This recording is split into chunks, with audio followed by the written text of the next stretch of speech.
Hello everybody, it's Rod Seabode Shed here.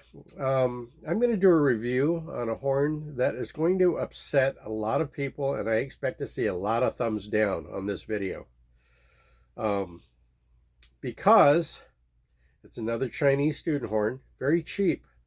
I've seen these new go for about 150 bucks. No kidding, new 150 bucks from China. And you're like, oh, it's gotta suck. It just has to suck. Okay, well, I bought this one cheap on Goodwill, and literally it was, as you may have seen in a previous video that I posted about getting it unboxed, it's beat to hell. Literally just beat to hell. And I've cobbled it back together so I could do a review on it. I may buy another used one if I can get it under, like 75 bucks. But this is the Eastar. It looks like Easter, but it's S-T-A-R, Eastar, made in China. Probably seen these. It's got like a fixed counterweight up here. Doesn't look like it unscrews. There's probably a cap here that pops off and there's screws under it. But this was flat. If you remember, or you look at my previous video, this thing was from this edge to this edge, just caved in and beat to crap like with a hammer. I got it round enough. I mean, I just worked on this so long. It's all very work hardened now. It's not even soft anymore. It's hard, which is a good thing, okay?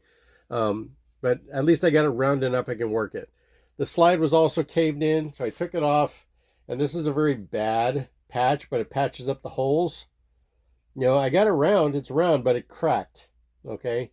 And it's not necessarily because the brass is any better or worse than any other brass that's being used in trombones right now in terms of student horns. It's about the same kind of brass. It's kind of soft, and we talked about this in many of my previous videos. Soft brass produces a warm tone because it absorbs a lot of the high frequency vibrations. But there's something about this horn that I discovered that I really, really like. And let me share this with you. Ready? Look at this bell flare. Look at that. Look how broad this.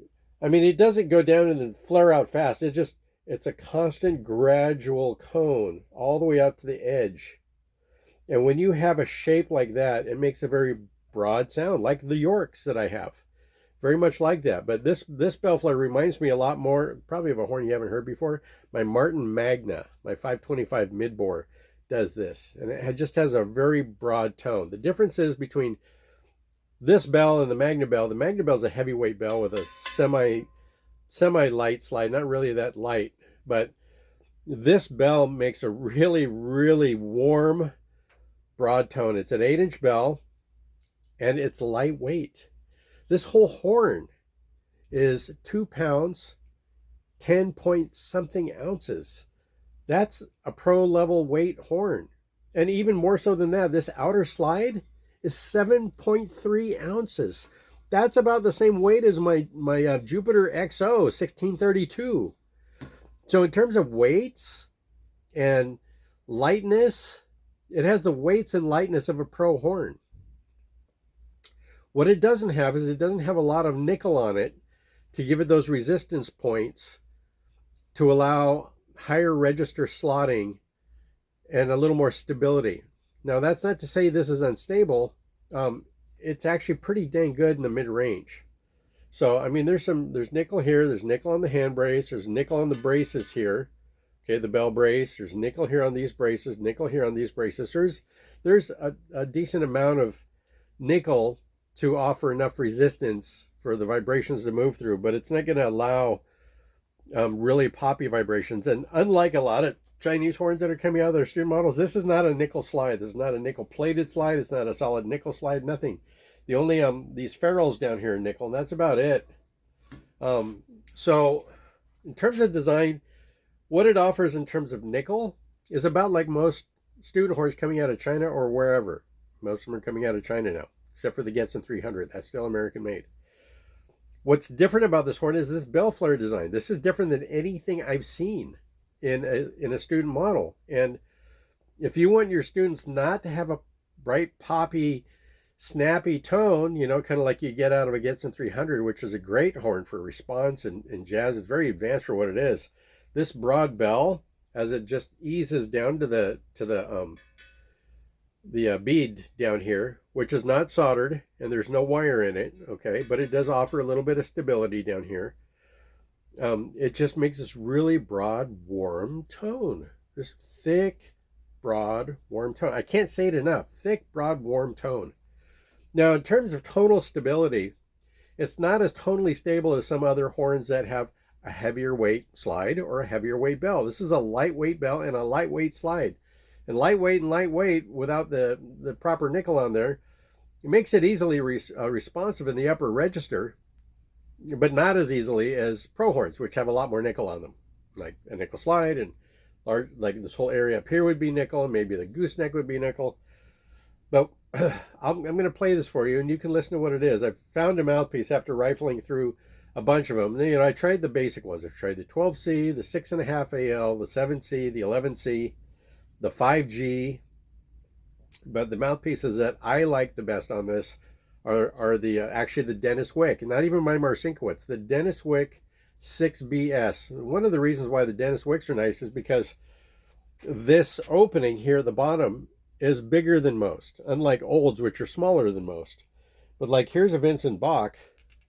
I don't know if you can see it, the Vincent Bach opening. And you can't really tell here, but I took my calipers. This is smaller. The Vincent Bach, whatever this end is called, I have to do some study on that, is narrower than this is. This more open ending here allows a broader airstream to move through the horn, which is great for this particular horn. Takes a standard small shank mouthpiece. Now the 9BS, the other one, the smaller one also is warmer, but it gives me better capability in the upper range. And they're relatively warm because, again, that big opening on the bottom.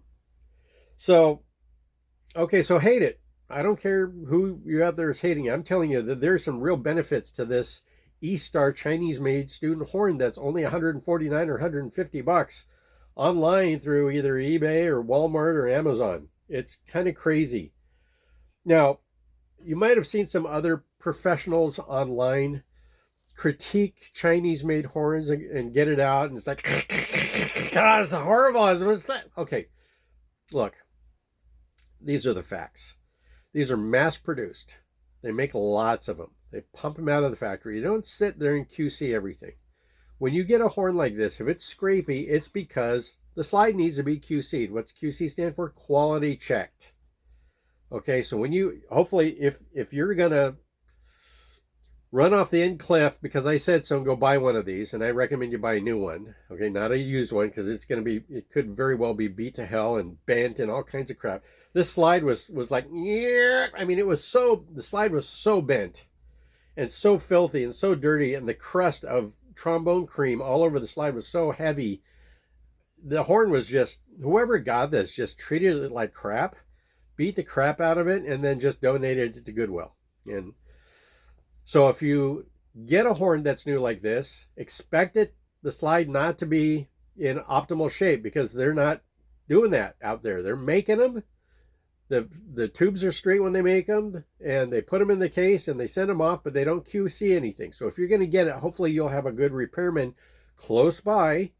Get this horn, have them check the slide, have them check the alignment, have them clean it, okay? Because right now it's cleanest that it's been so far, and it's relatively quiet, okay? But I mean, up here there was a dent here, there were dents here, there were dents here. I had to do a lot of work on this horn just to get it to a base level, even with, you know, like that, okay? But it's round enough to take my air. And so if you're going to buy a new one, have a repair guy that you can take it to who can QC the slide for you, okay? The rest of it's going to be okay. The solders were fine. I didn't have any trouble with the solders. Somebody was trying to do some repair work on it. So like I said, I brought it to a point where I could play it. So, you know, this is going long. I'm already at 9 minutes on this video. But let me play this. I'm going to play this with the Dennis Wick 6BS, okay? And just listen to the tone best you can from my phone. Headphones are always best to listen to the most accurate tone coming out of this thing through my phone, okay?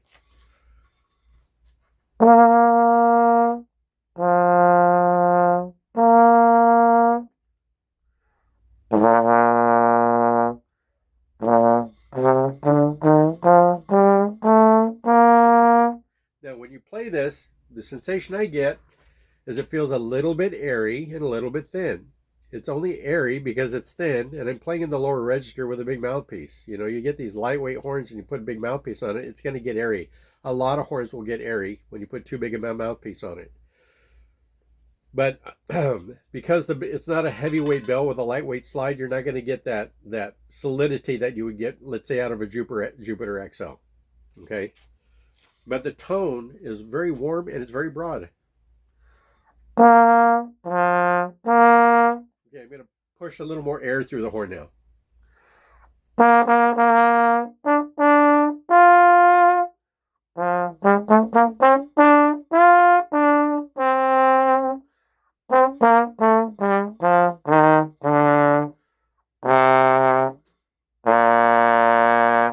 So, good resonance. Good, broad, warm. I'd say, dare to say fat. It's a fat tone coming out of this horn because of the bell design. Okay, now let me put the smaller, the Dennis Wick 9BS on here. Again, it's pretty cheap. It was like 75 bucks. You know, I think it was on eBay or something. Brand new. Okay.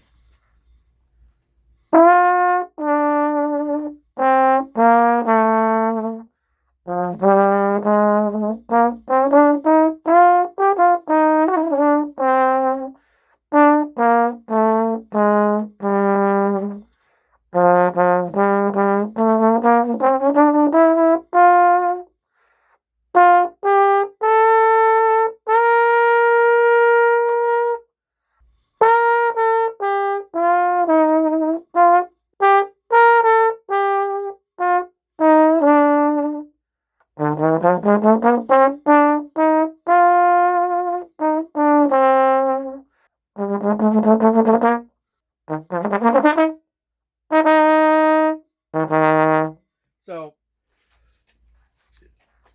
it's relatively stable. It's really, really warm. It has a very broad tone. If you're used to playing something like a Yamaha, it's going to feel a little less centered because of just the way the horn's designed.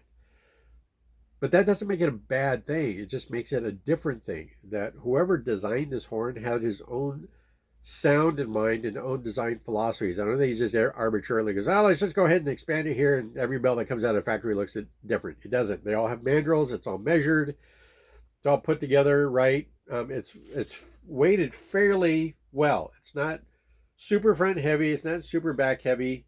It's a pretty standard kind of balance. Compared to the other two Chinese student horns that I reviewed, the J.S. Berkeley and the Bendini by Celio, I actually kind of like this one better. Now, the J.S. Berkeley was a little more stable in the upper register, and the Celio was a little more stable in the middle of the register, but both of those had heavier slides. They were about 8.5 to 9.5 ounces. They were heavier slides. This is 7.3 ounces. This is like I said, this is a pro level lightweight slide. So everything about this horn coming out of it is going to be light, and it's going to feel light, and it's going to feel thin, because that's a design. That doesn't mean it's cheap. There are a lot of pro horns like the Yamaha Xenos feel a lot like this. And just in terms of overall feel, it's very light, very thin, very responsive. And this is very light, it's very thin, it's very responsive. It just doesn't have the stability that the pro horns have because it's lacking the nickel in certain places. But if you were to start a kit on it, I would be okay with it. If you were going to use this in high school, I would be okay with it. If you wanted to play this in a concert band or chamber, you're going to get a really warm blended tone out of this. So let me try. Here, we'll do just a 6.5 AL. A lot of you aren't going to go out there and spend over $100 on a Dennis Wick. So here's a 6.5 AL.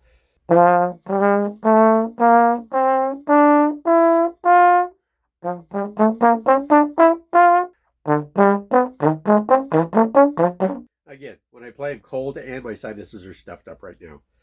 So there's a really great response that comes out of it. It centers pretty quickly, actually. I don't know. I don't have a lot of bad things to say about this Eastar. I don't. Aside from the fact that, you know, when you get it, it's probably going to need follow-up work on the slide because the slide's important. The bell actually is pretty cool, being as lightweight as it is. You could, if you wanted, you could buy something like a Calder Pips tone halo here, and it'll give it just a wee bit more stability. I don't know if it's going to come out of the bell, but as a player, you'll feel a little bit. So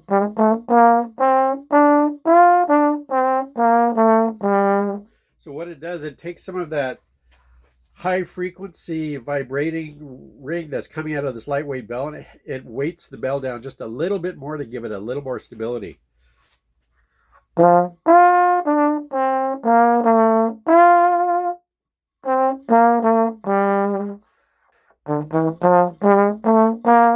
with the Calder Pips tone halo on it, it's a very mid tonal range horn. You don't get sizzle or high-end ring out of it. It's just all right in that middle, fat, throaty, rich tone area, which is great for if you're playing third trombone in concert band.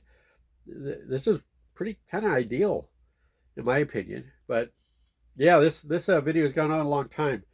I was just really astonished with this horn.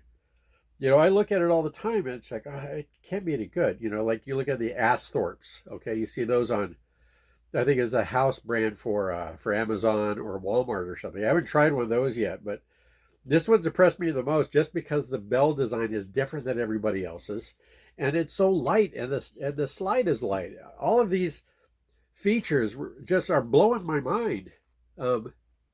Maybe it's cheaper to make it this way. I don't know, but it certainly makes it a lot more warm, and it makes it a lot more responsive and quick to respond because of the lightness. You get the right mouthpiece on it, it's going to work for you. You just have to find the right one for you. The ones I like the Dennis Wick 6BS for that middle and low range, okay? And I like the 9BS. Is that what this is? 9BS? Between a B flat and high B flat. So let's try this again. Okay, I'll play this with the tone ring on it this time. You can get these from Calder Paste. They're about $100.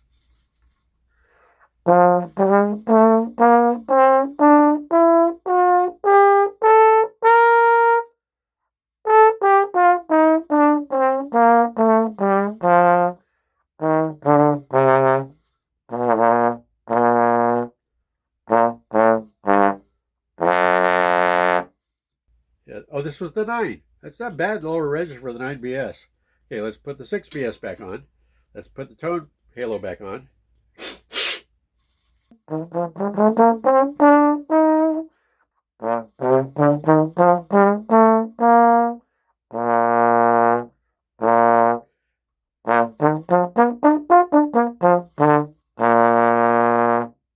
don't know if you want to hear me play anything higher than that. Let me try one more mouthpiece. Hang on a sec. Okay, we're going to try 2 small mouthpieces for upper range. So this is my Jet Tone Irby Green Model M, okay, which I really like. And then this is a Holton 12C, I believe. And this is shallower, and it's beefier, and it offers great stability in the upper range. So let's just check this out.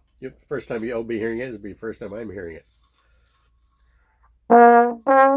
Immediately, focus. It's a little bit brilliant, but the focus is so incredible with the smaller mouthpiece.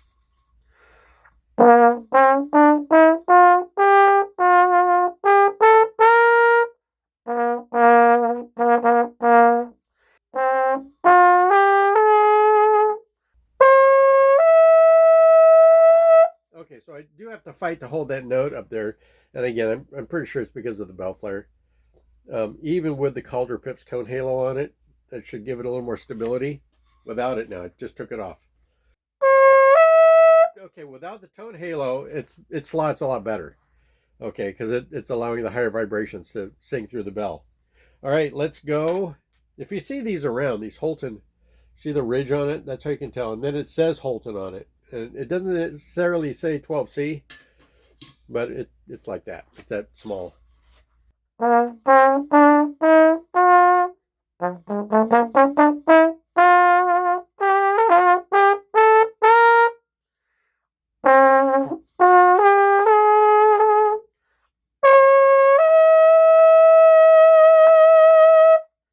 More brilliance, more center. The smaller mouthpieces actually do help in the upper register with this horn without the tone halo. If you're going to be playing below D, just above staff, I would recommend, if you want to buy one, buy a tone halo and use Dennis Wick 6BS or so, and that'll give you a really great stability and richness in that middle tone down there, also because due to the bell flare. Anyway, it's just enough of me rambling here for 25 minutes. I just wanted to share with you. I wanted to upset the trombone public by saying I like the Eastar. There's a lot of great benefits to the way this horn was designed. You just have to find where it benefits you, because it doesn't, just because it benefits me doesn't mean it's going to benefit you. I like the lightweight slide, especially if you're going to be doing fast runs, like playing Rolling Thunder. Having a lightweight slide helps with that a lot. If you're going to be playing rich middle tone, color notes, third trombone in jazz ensemble or trombone ensemble, this is really great for that too. It's not a durable horn because it's so lightweight, so don't expect this thing to be durable. It's light and it will dent easily, like any pro horn will. So you just got to treat it nice, like an expensive horn, even though it's only 150 bucks.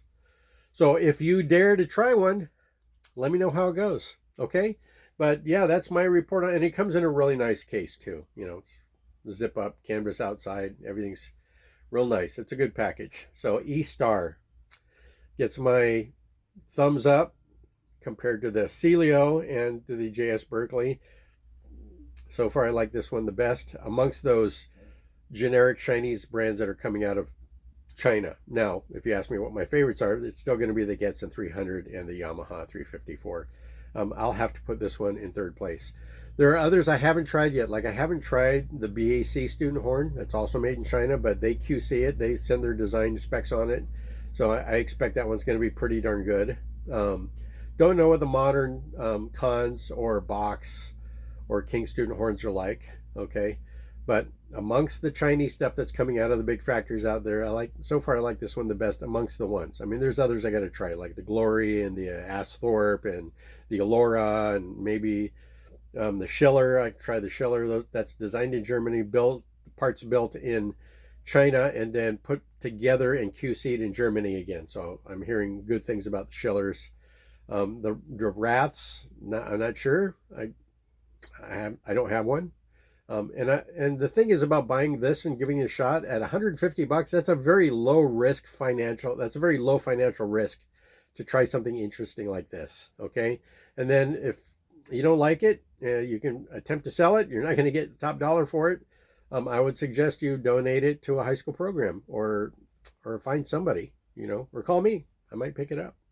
But yeah, I donate about 5 or 6 trombones a year to different 501c3s. Like I just donated 3 trombones to the Wichita Trombone Christmas, and 3 young players in high school all won the raffle to get those horns, and they're very happy with them.